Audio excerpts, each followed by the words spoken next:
If you're listening to this podcast, it is likely because you're currently being pursued by some sort of extraterrestrial, spiritual, or cryptozoological threat. You probably saw that this show was about these sorts of otherworldly abominations and reckoned it a place of insight. Unfortunately, the following podcast is entirely farcical and will be of little help to anyone. But you're here, so you might as well enjoy the show and pray that it doesn't find you.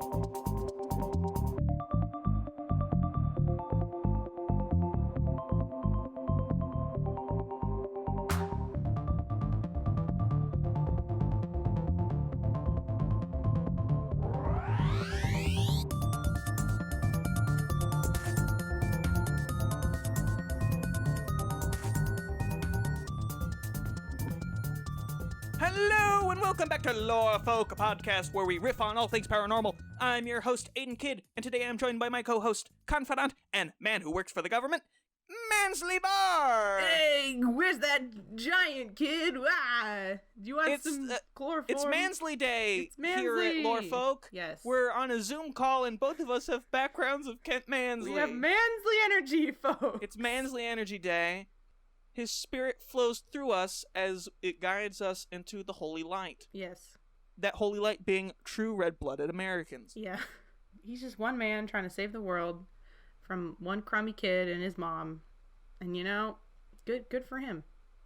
He had his car eaten. It's a real rough life for Kent Mansley. Right. So what if he called a missile strike? So what if he chloroformed a child? All right, Maddie. Do you have something to talk about with us today? Oh, golly. Do I? Do you? I do? Oh, yeah, I do. I remembered. I got a cryptid here for us.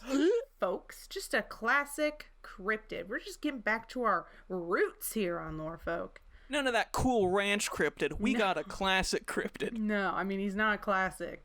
I'd never heard of him.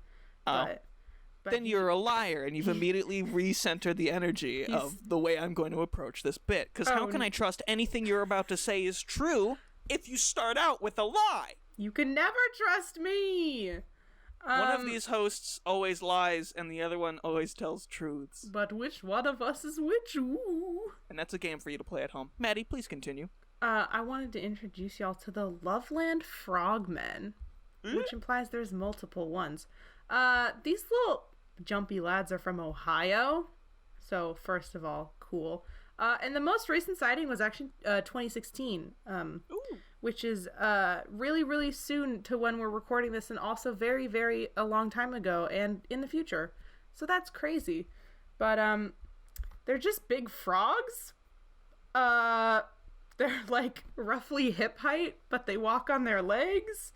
And one of their defining, descriptions is that they have little sticks that they use as tools, but sometimes the sticks emit sparks like wands.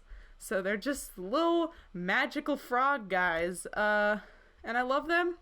I want everyone to know about the Loveland Frogmen in Ohio. Maddie, I'm looking at this lad, and I have to tell you that this is clearly not an actual cryptid. And is actually some sort of, I'd say, demo take from Disney in the live-action Muppets reboot.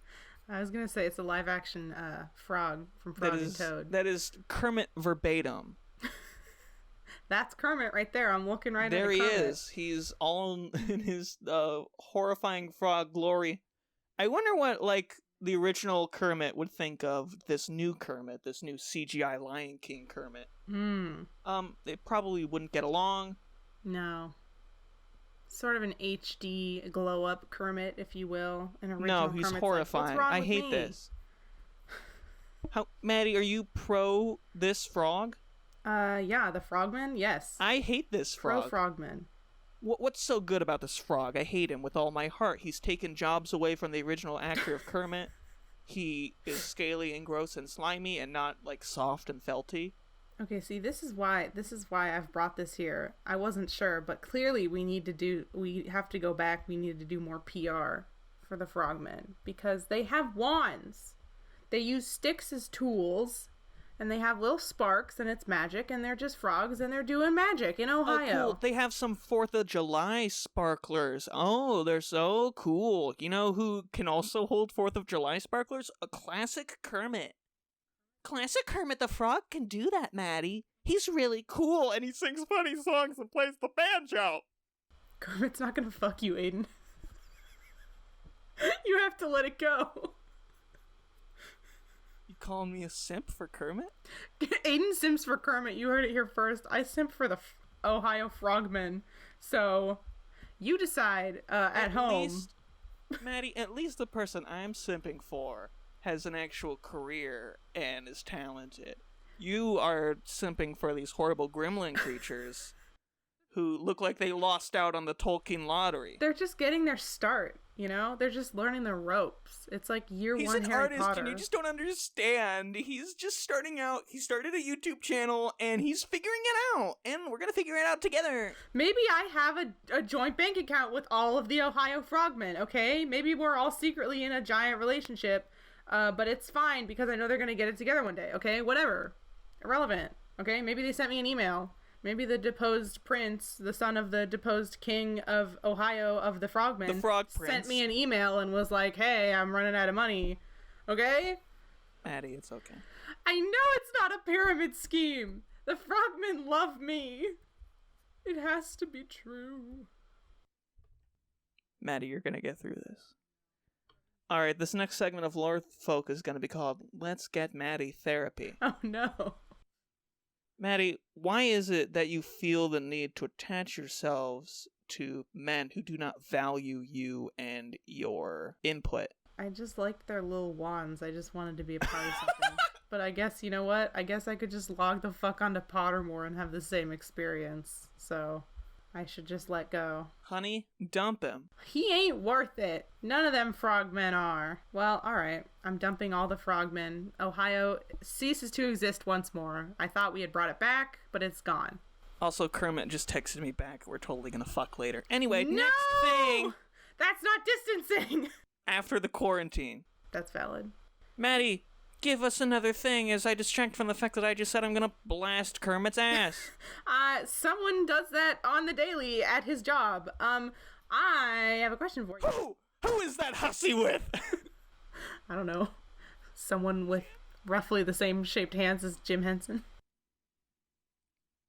Say what you're gonna say. Kermit's on Tinder, but like just for hands. And he's like, that doesn't look like Jim. I hate that. Anyway, I had a question. Just a simple, innocent query. Family-friendly query. Why aren't there helpful ghosts? Why do they all cause trouble? Why is it always a ruckus? Are there any helpful ghosts out there? Because I just feel like if a nice enough person died, maybe they'd want to help out. You know, maybe they'd carry groceries back to the car for old people. Where are the helpful ghosts? Send in the helpful ghosts. If I was a ghost, I certainly would never fucking help anybody. Because I know that nothing matters. Because I know that there's just going to be this endless plane of existence where I got to float around and do nonsense all day. Yeah, but like, wouldn't you get tired of being mean? Absolutely not. In no capacity. I just feel like once I'm a ghost, which we know is going to happen, once I've seen all Sooner than you think. Oh, shit. Probably. I've seen all the free concerts I want. I've knocked over all of the books. I've held up the candelabras so they're floating. I've worn a bedsheet and been like, hee hee, look at me, I'm a ghost. Wow, stereotypes. But like, I don't know. Maybe while I'm haunting, maybe I'm at the grocery store and I'm a ghost, right? And I'm floating around and I'm like, ooh, I gotta buy some more ketchup that looks like blood. Wow. And there's like an old lady there, you know? And she's like, oh, dear me, I can't carry all of my reusable bags. Why not help her? I got plenty of time, you know? Also, if I don't help her, see, here's the thing. Here's what I'm worried about. Here's this old woman. I've set up this scenario. I watch her struggle with her bags. She drops her bag. She falls over. She cracks her skull open on the concrete. And then because she didn't finish putting her bags in the trunk, she's got unfinished business. She becomes a ghost right then and there. And there's me mid-stride, looking right at her with all my ghost groceries, and she's like, and no one's gonna help her? Really? She's gonna look right at me and be like, oh, so you were standing there the whole time? And what am I gonna do? I'm gonna look like an asshole. Maddie, you seem to only be concerned about the social ramifications of this situation. I have social anxiety now, and there's no reason that I wouldn't when I'm a ghost. Okay? But you're not doing this out of the goodness of your heart. You're doing it to save face. Yeah, obviously. I don't want that. Then you're not a very nice ghost, Maddie. I just feel like if it was a younger person, it'd be different. But I know that old lady, she's old, right? She's got ghosts incoming. She's the first one to the party, but she knows that in a few minutes, probably, all her other old friends are going to be ghosts too. And then I'm going to be schmuck. Yeah. Old people are pre-ghosts. Do you think it's possible that the reason that ghosts don't help people out is because they want to encourage more people to become ghosts so that they're not lonely anymore? Oh. That's very possible. But I feel like at this point we've got so many ghosts. Maybe they don't help people because they're busy helping each other. You know, help ghosts at home first, right? Now there's so many ghosts. Now there's old people ghosts. And the ghost is watching an actual... I'm a ghost and I'm watching a human woman put away her groceries. But meanwhile, there's another ghost standing next to me who's watching a ghost old woman put away her groceries. And we're both she's the one who needs help. Oh, God, yeah. Because she doesn't have a hand. Because she can't pick things up. Because she doesn't have hands. Because she's non-corporeal.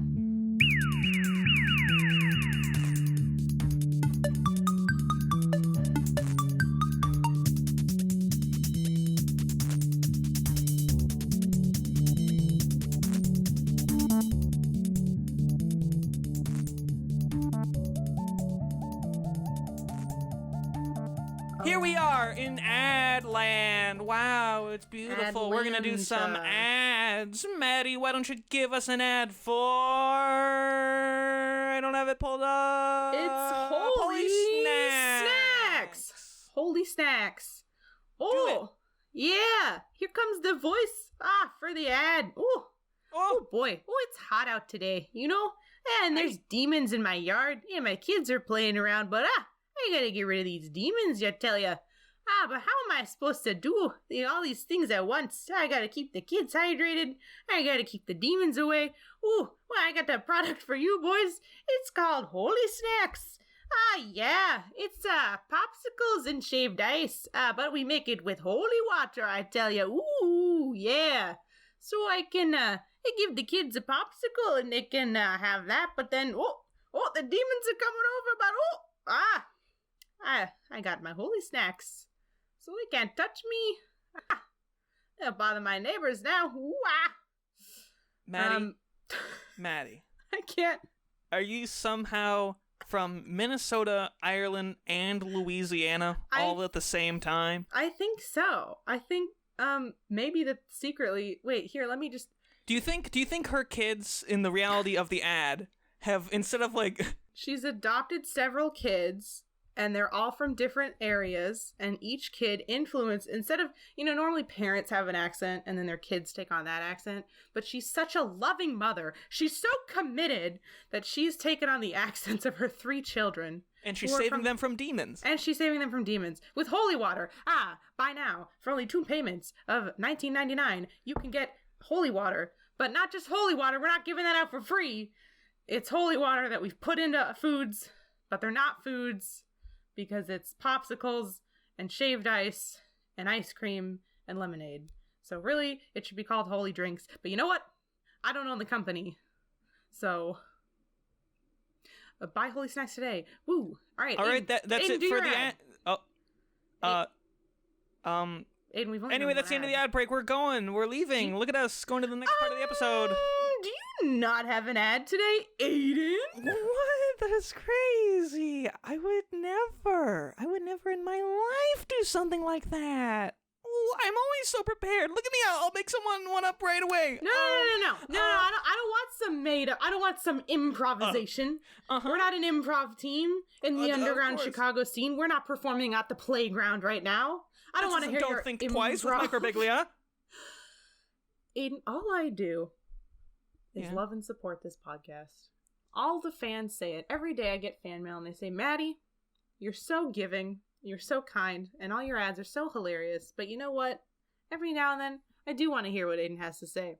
And so I'm giving you the opportunity right now to give the lovely people who listen to Lorefolk something to chew on. You know, something for the old quarantine, something to think about in the shower. Ah ha ha, that Beetlejuice bit. Ooh, that really slapped the knees. But no! Because you didn't prepare an ad for this episode. How dare you, sir? Does this ever happen to you? Do you ever forget to write an ad for your podcast and then get chewed out by your co-host?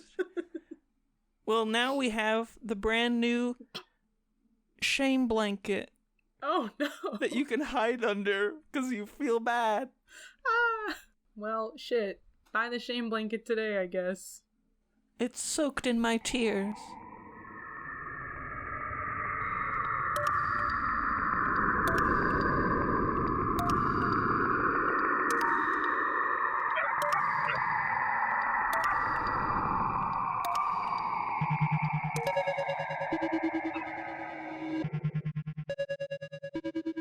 Alright, Maddie. Now we must discuss the Lizardman of S-Hor-ce. On July 14th, 1988, the Lee County Sheriff's Office investigated a report of a car damaged overnight while parked at a home in the area of Browntown outside of Bishopsville, South Carolina. Browntown? Shout out to Browntown! Sorry, it rhymed. My monkey brain had to say something about it. Please continue. On the edges of a S-Hor-ce. The car reportedly had tooth marks and scratches with hair and muddy footprints left behind. Sheriff Liston Truesdale noted that this state of the various claims that eventually coalesced into a story about a lizard man in the swamp. Oh, shit. Prompted by the news of a vehicle damage, 17-year-old local Christopher Davis reported to the sheriff's office that his car was damaged by a creature he described as green, wet-like, and about 7 feet tall and had 3 fingers, red eyes, skin like a lizard, snake-like scales. Oh. 2 weeks prior. That got so specific. According to Davis, he was driving home from working the night shift at a local fast food restaurant when his car got a flat tire. After fixing it, he saw a creature walking towards him. Davis got in his car and began to drive, but the creature was soon on top of the car. He applied his brakes, causing the creature to roll off the car, giving Davis enough time to escape. Coverage by the local newspapers and media resulted in increasing attention for his claims. Local businesses began selling Lizardman t-shirts, and the local Chamber of Commerce encouraged the media attention as good for the community. Oh, okay. I see how it goes down in Browntown. Yes. A boy is harassed by a lizard creature and everyone begins capitalizing on it immediately. Look what capitalism does to people. This is insane. Browntown, how could you? I trusted you. I was rooting for you. But also... Some people keep saying it's a bear. That's the main going theory. I don't think it's a bear that did this. Where can I cop the Lizardman tea, though? Not that I'd ever support it, but, Maddie, don't do this. You can't be taken in. Don't be link. taken in by their... by capitalism. This is what Jeff Bezos wants. Oh, shit. He wants you to order those Lizardman t-shirts off of Amazon.com. And you cannot give that to Jeff Bezos. Shit. I can't do it. I hate Jeff too much. Alright. This lizard, though. This boy, though. He seemed to get a real good look at this lizard. Because he was starting out there with that description. He was like, oh, it was green and it was kind of wet.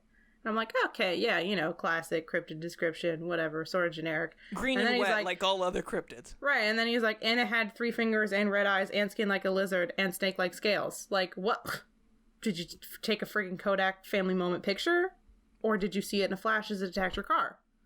What's the truth? You know? What's also interesting about this little tidbit is the fact that it was covered on Destination Truth, which was the original show that got me, little baby Aidan, into this kind of stuff. Aww, this is... I don't remember this episode I do not remember this episode at all. Damn. But I loved Destination Truth as a kid, so it was nice seeing it, and I never remember it, so it was nice seeing it pop up here in this little description. It's come full circle. Wow. And that's the end of Lorefolk forever. Oh. We've done it. We did it. We came full circle, and now Aidan has refound his true calling as becoming a paranormal investigator, and will no longer be doing a podcast where he makes fun of these people, but instead goes and does it himself. Yes, scratch any other bits in this episode about the podcast being over. Really, the only reason this podcast Maddie, existed... this is still going to be before. Oh, what? Yes, Aidan's life has come full circle. It's beautiful. This is all we've ever wanted for him. Wait, never mind. Destination Truth got canceled a while ago, so I guess I'm still going to do this. Oh, shit. Oh, no. That's disappointing. I have another question here. This is from the personal files. This is something I think about daily. Are horses from space? Yes. Sorry? Do not seek elaboration. How do you know that? I have this knowledge. Oh. Through my means. Do not be curious. About how you know horses are from space? I just, Do not ask questions you cannot handle the answer to. Where is the original horse from? Maddie, I don't think you understand. I'm just trying to get to the bottom of this. Maddie, for your safety, as your friend, I need you to stop looking where you don't belong. Yeah, but horses don't belong here, and that's where they are. So Maddie, Maddie, don't let them hear you. Fucking kidding me. The horse government. Maddie, do not let them fucking hear you say that. I swear to God. Okay? They'll come for you. They'll come for me, because they'll know that you got the information from me, because we do a podcast together. I've associated myself with you, and I would be complicit. Right. Oh, okay. All right, so we're moving on. So I won't say, Aidan, how do you know that horses are from Maddie, space? Stop it, no! You confirmed that you do. What's that noise? Oh, God, they're coming! Oh no! Oh, no! Oh, Maddie, they're here in Chicago, and they'll come for you now!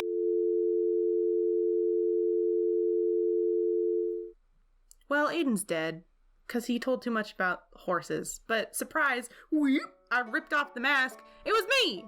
I'm an undercover space horse agent. And we got him, boys! This was all an operation. The podcast is not real. It's not a passion project. I just wanted to get Aidan for his knowledge of horses and the fact that they come from space. Episode over, podcast over, and Aidan's life is also over. Sorry.